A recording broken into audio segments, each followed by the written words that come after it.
اس آیات کریمہ میں میرے اور آپ کے مہربان رب نے اپنے حبیب صلی اللہ علیہ وسلم کی ختم نبوت کو ذکر فرمایا ہے کہ میرے اور آپ کے محبوب پیغمبر وہ آخری نبی ہیں، خاتم النبیین ہیں۔ اس کے بعد قیامت کی صبح تک کوئی نبی اور پیغمبر نہیں آ سکتا ہے۔ ستمبر کا مہینہ ہمیں دو عظیم دنوں کی یاد دلاتا ہے۔ اس مہینے کی 6 تاریخ ہمارے افواج پاکستان کے نوجوانوں کی عظیم قربانی کہ جن کے جوانیوں نے اس ملک کے سرحدات کی حفاظت کی ہے اور اپنی جوانیاں ملک کی سرحدات پر قربان کی ہیں۔ دوسرا عظیم دن وہ 7 تاریخ ہے جہاں ملک میں بسنے والے محمد عربی صلی اللہ علیہ وسلم کے غلاموں نے عقیدہ ختم نبوت کے تحفظ کے لیے اپنی جانوں کے نذرانے پیش کیے، اور اس قربانی کے نتیجے میں ہمارے ملک کے آئین اور دستور میں یہ بات لکھی گئی، رقم کروائی گئی کہ مرزا قادیانی اور اس کے پیروکار صرف کافر نہیں بلکہ مرتد ہیں، ملعون ہیں، اور آپ صلی اللہ علیہ وسلم خاتم الانبیاء اور خاتم النبیین ہیں۔ اسی مناسبت سے چند باتیں انتہائی اختصار کے ساتھ کوشش کروں گا کہ جذباتیت سے ہٹ کر، شعلہ بیانی سے ہٹ کر، عقیدے کے طور پر اور عقیدت کے طور پر کچھ ضروری باتیں سمجھا سکوں۔ سب سے پہلی بات، کسی بھی انسان کے مومن بننے کے لیے، مسلمان بننے کے لیے لازمی اور ضروری ہے کہ وہ اللہ تبارک و تعالی کے وحدانیت پر ایمان لائے، وہ زبان سے اقرار بھی کریں، دل سے تصدیق بھی کریں کہ آسمانوں میں، زمین میں، اس درمیانی خلا اور فضا میں، رب کے پیدا کردہ بڑی کائنات میں رب کے علاوہ کوئی ہستی ایسی نہیں ہے جو ذاتاً میرے رب کا شریک بن سکے یا صفت کے اعتبار سے میرے رب کا شریک بن سکے۔ جب تک اس بات کا ہم زبان سے اقرار نہ کریں اور دل سے تصدیق نہ کریں، تب تک کوئی آدمی کامل مومن اور کامل مسلمان نہیں کہلوایا جا سکتا۔ اسی طریقے سے کسی بھی انسان کے مسلمان اور مومن بننے کے لیے محمد الرسول اللہ صلی اللہ علیہ وسلم کے نبی ہونے اور آپ کے آخری نبی ہونے کا ایمان، ساتھ ساتھ میں یہ عقیدہ کہ میرے پیغمبر کے ختم نبوت میں کوئی بھی نبی، کوئی بھی پیغمبر، کوئی بھی انسان شریک اور شامل نہیں ہے۔ اگر کوئی انسان رب کے ساتھ،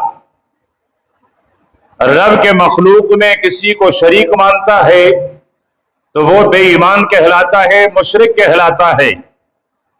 اسی طریقے سے جو انسان میرے پیغمبر کے ساتھ ختم نبوت کے عقیدے میں کسی اور کو شریک مانے گا تو وہ بھی دائرہ ایمان اور اسلام سے خارج رہے گا، اسے بے ایمان کہا جا سکے گا، وہ مومن اور مسلمان نہیں ہوگا۔ یہ میرا اور آپ کا عقیدہ ہے اور یہی میرے اور آپ کا عقیدہ ہونا چاہیے۔ دوسری بنیادی بات، اس وقت دنیا میں جو آسمانی مذاہب ہیں، جن کے پاس آسمان سے کتابیں اتری ہیں، وہی آئی ہیں، وہ بڑی بڑی 3 مذاہب ہیں۔ پہلے نمبر پر یہودیت ہے، ان کے پاس اللہ کے کتاب تورات آیا اور اللہ کے جلیل القدر اولو العزم پیغمبر حضرت موسیٰ علیہ السلام لے کر آئے۔ میرا اور آپ کا ایمان ہے کہ حضرت موسیٰ علیہ السلام اللہ کے اولو العزم نبیوں میں سے ہیں۔ میرا اور آپ کا ایمان ہے کہ تورات اللہ کی کتاب تھی، جو کچھ اس میں لکھا ہوا تھا وہ اس زمانے کے انسانیت کے لیے ہدایت کا سامان تھا۔ میرا اور آپ کا یہ بھی ایمان ہے کہ حضرت موسیٰ علیہ السلام نے دنیا میں آ کر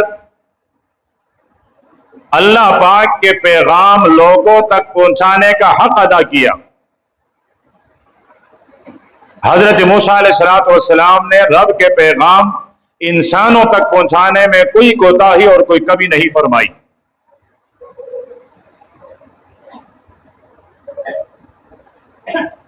یہی پیغمبر حضرت موسیٰ علیہ السلام فرماتے ہیں، اپنی کتاب تورات میں فرماتے ہیں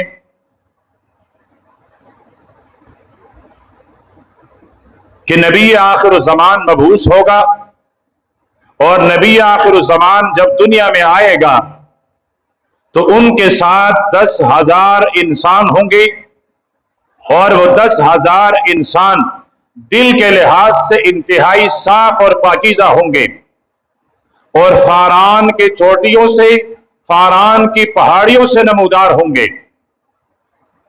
معلوم ہوا کہ حضرت موسیٰ علیہ السلام اللہ کے آخری نبی نہیں، اس لیے کہ حضرت موسیٰ خود فرماتے ہیں کہ نبی آخر الزمان آئے گا، 10,000 انسانوں کی جھرمٹ میں فاران کے وادی میں نمودار ہوگا۔ یہ نبی آخر الزمان فاران کے چوٹیوں سے سن 10 ہجری میں نمودار ہوا۔ 10,000 صحابہ کرام آپ کے ساتھ تھے اور آپ نے مکہ مکرمہ کو فتح فرمایا۔ یہ پیشن گوئی ہے دین یہودیت کی، حضرت موسیٰ علیہ السلام کی، تورات کی۔ تو پتہ چلا یہودیت اپنے زمانے میں حق دین تھا، حضرت موسیٰ اللہ کے حق اور سچ نبی ہیں، لیکن نبی آخری نہیں۔ آخری نبی کے بارے میں حضرت موسیٰ نے خود پیشن گوئی فرمائی۔ دوسرا مذہب ہے عیسائیت کا، حضرت عیسیٰ علیہ السلام کا۔ حضرت عیسیٰ علیہ السلام کے ماننے والوں کو مسیحی بھی کہتے ہیں، حضرت عیسیٰ علیہ السلام کے ماننے والوں کو عیسائی بھی کہتے ہیں، حضرت عیسیٰ علیہ السلام کے ماننے والوں کو نصارہ بھی کہتے ہیں۔ اب یہی نصارہ، یہی مسیحی، یہی عیسائی، ان کا نبی ہے حضرت عیسیٰ علیہ السلام۔ میرا اور آپ کا ایمان ہے کہ اللہ پاک نے حضرت عیسیٰ علیہ السلام کو اپنے کلمہ کن سے بغیر والد کے پیدا فرمایا۔ میرا اور آپ کا ایمان ہے کہ حضرت عیسیٰ علیہ السلام اللہ کے حق اور سچ پیغمبر اور نبی تھے۔ میرا اور آپ کا ایمان ہے کہ اس پر اتری ہوئی کتاب انجیل اللہ پاک کی حق اور سچ کتاب تھی، اور انجیل میں اس وقت کے زمانے کی انسانیت کے لیے ہدایت تھی۔ حضرت عیسیٰ علیہ السلام نے اپنے زمانے میں اپنی قوم کو سمجھایا۔ عرصے کے بعد کچھ یہودی اس وقت کے بادشاہ کے پاس گئے اور اس سے کہنے لگے کہ یہ انسان حضرت عیسیٰ علیہ السلام مردوں کو زندہ کرتا ہے، مادر ذات آندھوں کو بینا کرتا ہے، اپاہج اور شل انسانوں کو چلنے والا بنوا دیتا ہے۔ اگر یہی اسی طرح رہا تو ساری دنیا پر عیسائیت کا غلبہ ہو جائے گا،